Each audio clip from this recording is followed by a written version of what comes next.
Buenos dias, buenos tardes, mga amigos, mga amigas, sa aking mga kasama sa Usapang Batas. Magandang araw po sa inyong lahat. Ako po ang inyong lingkod, Attorney Rene Bueno.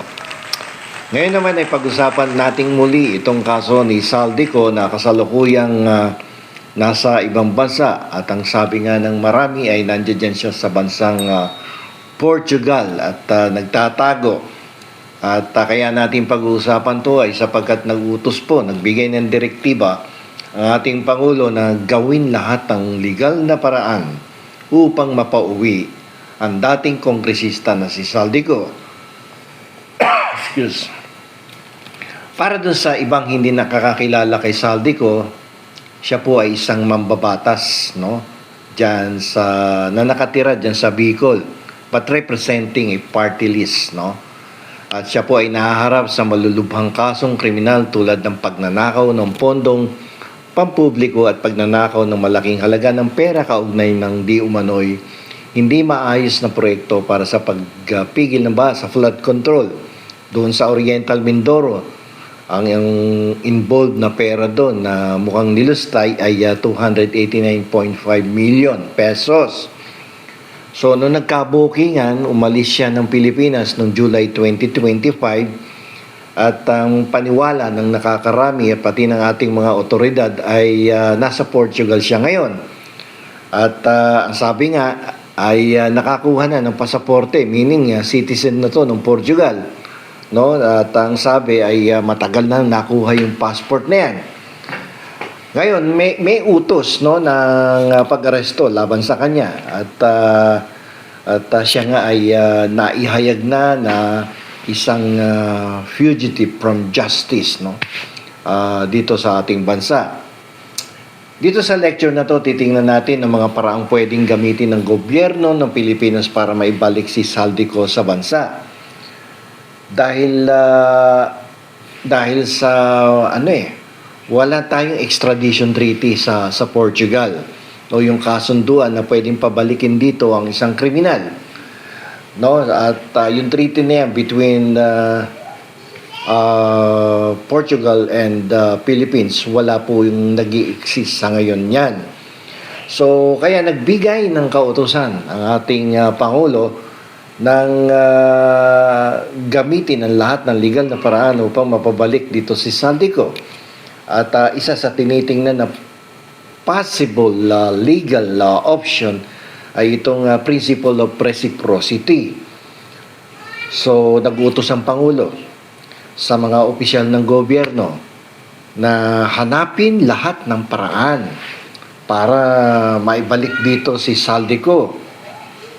So, makipagtulungan daw ang ating mga otoridad sa Portugal. At iniutos ng ating Pangulo na simulan na ang usapan, no? Huwag na magpapetik-petik pa. At gumawa ng opisyal na kasunduan sa pagpapauwi ng mga kriminal sa pagitan ng dalawang bansa para may maayos na batayan sa mga susunod na kaso. May ngayong katabi kong condo unit dito. May lumabas na bata, gabing-gabi na. Okay. Ano ba yung batas sa pagbabalik ng tulong o yung dun sa principle of reciprocity? Ako, tumapat pa dito sa pintuan ko yung bata. Okay? So, ano to? Ang reciprocity ay nangangahulugan ng magtutulungan yung dalawang bansa, no? Basta yung isang bansa katulad ng Pilipinas na nangangako na ibabalik din niya yung kabutihan o yung tulong na ibinigay ng Portugal in the event na may mangyaring kaparehas na sitwasyon involving a Portuguese citizen na tumakas papunta dito sa Pilipinas. So by virtue of that principle of reciprocity, pag sinuli nila si Ko dito at nangyari din naman sa isang Portuguese citizen yung ganong klaseng sitwasyon, tayo naman kahit walang extradition treaty, ibabalik naman natin sa kanila ang kanilang mamamayan. Okay? So, dito sa kaso na to, meron kasi tayong batas na pwede tayong humiling, no? Sa ibang bansa na pauwiin ng isang kriminal mula sa Portugal kahit wala tayong kasunduan. Basta't may batayan yung pagbalik ng tulong sa kanila. So, ayon kasi sa batas ng Portugal, pwede din naman silang tumulong kahit walang extradition treaty. Basta ang kaso ay itinuturing na krimen sa dalawang bansa. So, ibig sabihin, krimen dito, krimen din dapat doon. At dapat susunod tayo sa mga ipinauutos, sa mga patakaran ng international law. So, ano dapat yung mga isinasaalang-alang dito? Siyempre, yung tiwala, no, between the two parties, between the two countries. Yung pagpapatunay na ang kaso ay krimen sa dalawang lugar at pagbibigay ng tiyak na proteksyon sa karapatang pantao at mga karapatan ng akusado. Ito medyo madali na yan eh. Basta ma-ensure lang talaga na well-protected yung si Saldico kasi parang tinuturing na din citizen yan sa Portugal dahil may passport na eh. Di ba? So, yun lang ang gustong magarantihan dyan. Just in case the principle of reciprocity will be followed by these two countries. Okay? So, meron din kasing mutual legal assistance na umiiral no, sa ilalim ng isang konbensyon na kung saan party to the convention ng Portugal at ang Pilipinas. No, na pwedeng magpauwi din ng kriminal mula sa Portugal papunta dito sa ating bansa at pagkatapos makakolekta ng sapat na ebidensya at pwedeng magtulungan yan at i-freeze kung ano ang dapat na i-freeze no, na pera at properties. Actually, meron na tayong ganyang kasunduan sa ibang bansa eh. At pwede rin nating subukan na makipagtulungan sa Portugal gamit ang mga prinsipyong katulad nito, no, yung mutual legal assistance para mas mapadali ang pagbabalik ni Saldico. So, madami kasi yan eh, yung mga multilateral convention na pwedeng gamitin ng ating bansa ngayon para mapuwersa ang pagpababalik kay Saldico. So, ibig sabihin, kung ang mga kasong inakusa kay Saldico ay sakop ng mga kasunduan na pinagtibay ng dalawang bansa, katulad ng mga kasunduan laban sa katiwalian, yung yung Mutual Convention Against Corruption. Merong ganyan na convention, Mutual Convention Against Corruption. Pwedeng gamitin to ng ating bansa at ng Portugal bilang batayan para sa pagtutulungan upang pauwiin dito si Saldico. Hindi ako sigurado sa term, Mutual Convention Against Corruption. Yan. Something like that. Pero yun yung substance ng convention na yan. It's all about anti-corruption drive. So, yung mga ganyang klaseng kasunduan ay pwedeng gamitin ng ating bansa in order to compel Saldico to go back to the Philippines with the cooperation of Portugal. At yung isang siguro last option is that yung kusang pagbabalik o pag-uwi sa sariling bansa nitong si Saldico. Pwedeng hikayatin natin siya, no, ng mga otoridad, si dating congressman, na umuwi ng kusang loob sa pamamagitan ng pagtugon sa kanyang mga alalahanin at pagbibigay ng tiyak na proteksyon para sa patas na paglilitis. So, pwede yan. No?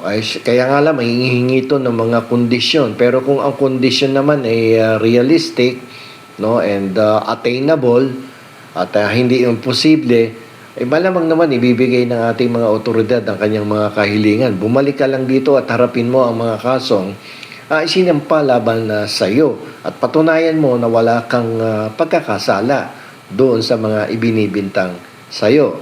Kung yan ang gusto niya, may mga kondisyon na talaga namang doable naman, sigurado ibibigay sa kanya kung magkakaroon ng kusang loob na pagbabalik dito sa ating bansa para wala ng hassle, no, at hindi na pahirapan pa yung gobyerno At kung wala ka naman kasalanan, hindi naman kailangang gumawa pa ng maraming dahilan para makaiwas sa pagbabalik sa ating bansa.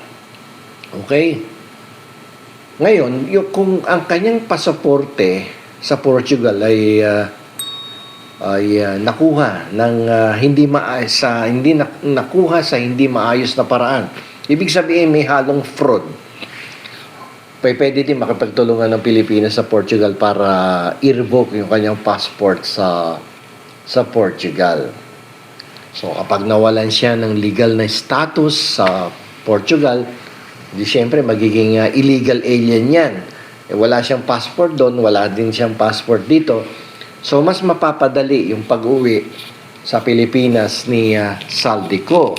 So kaya nga lamang, ulitin ko, kailangang mapatunayan na nagkaroon ng fraud in obtaining the Portugal passport, no, in favor of Saldico. Pag napatunayan na may fraud yan, mas maganda ang magiging resulta. So ngayon, kailangan kumpirmahin muna siyempre, no, kung talagang nasa Portugal si Saldico at kung tunay nga yung balita na siya ay isa ng citizen ng Portugal. Kasi kung talagang kumuha to ng passport, ibig sabihin even before 2020 nakakuha na ng passport to no, para mag-qualify na maging citizen. So ano pa ba? At kung papauwiin siya, dapat siguraduhin din ng Pilipinas kung citizen na nga siya ng Portugal, na dapat tiyakin ng ating bansa na igagalang ang karapatang pantao ni Saldico at hindi siya ipakukulong maliban na lamang sa mga kasong isinampa laban sa kanya at napatunayan na guilty siya talaga. So kasi mahigpit din at talaga naman nagbibigay talaga ng proteksyon ng saligang batas ng Portugal sa kanilang mga citizen. At hindi basta-basta nagsusuko yan ng kanilang mamamayan. Unless na lang, yun na nga, pumasok tayo doon sa mga kasunduan na nabanggit ko kanina. So para maibalik yan sa Pilipinas, kailangan ng maraming opsyon tulad ng pakikipagtulungan sa ibang bansa, paggamit ng mga prinsipyong pang-international law at pagsunod sa mga batas ng Pilipinas at Portugal, yung binanggit ko kanina. Pagamat walang extradition treaty, may mga paraan pa rin tulad ng pagbabalik ng pagtulong, yung reciprocity principle, mga kasunduan sa pagtulong sa mga kasong kriminal, mga kasunduan ng maraming bansa, na ipaliwanag ko kanina rin, kusang loob na pagbabalik, no? At pagpapatunay ng legal na katayuan ni Saldico. Okay, so mahalaga, no, na talagang i-exhaust natin lahat ng available legal remedies in order to compel Saldico to come back to our country and convince, no, of the Portugal government regarding doon sa kahalagahan ng maayos na mga kasunduan sa pagitan ng dalawang bansa para maparusahan, no, ang isang taong nagkasala sa ilalim ng ating umiiral na mga batas at masiguro rin na magkakaroon ng maayos na pakikipagtulungan ng ating bansa sa Portugal at mangako na kung sakasakaling may ganitong klaseng sitwasyon in the future involving a Portuguese and in the absence of an extradition treaty, tayo din ay makikipag-cooperate at ibabalik sa kanila ang isang kriminal despite the fact that there is no extradition treaty. So hanggang dito na lamang po. Ito po ang inyong lingkod, Attorney Rene Bueno. Attorney Bueno, law and beyond. Learn the law, know your